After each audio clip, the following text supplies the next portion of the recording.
এই নারীদের পেট থেকে জন্মেছে নবীরা, নাকি নবীরা আকাশ থেকে নেমে এসেছে?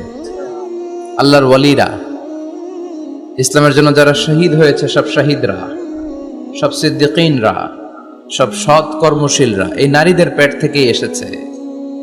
এজন্য নারীদের পেটগুলো হচ্ছে খনির মতো। এটা খনি। নারীদের যত্ন নিলে এই খনি থেকে ভালো জিনিস পাওয়া যাবে, আল্লাহওয়ালা পাওয়া যাবে, হাফেজ পাওয়া যাবে, সালেহ পাওয়া যাবে। আর নারীদের যত্ন না নিলে, কোরআন সুন্নাহ শিখানোর সুযোগ না করে দিলে তাদের পেট থেকেই ডাকাতরা বের হয়, ঠিক কিনা? এই যে যত ডাকাত, সন্ত্রাস, চাঁদাবাজ পৃথিবীতে এসেছে, এরাও এসেছে নারীদের পেট থেকে।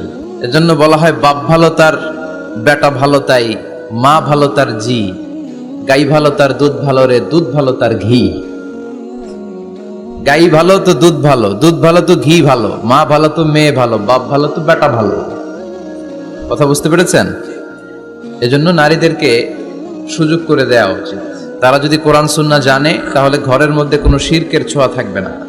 আর নারীরাই যদি বিপদগামী হয়, ওই ফ্যামিলিটা বিপদগামী হয়ে যায়।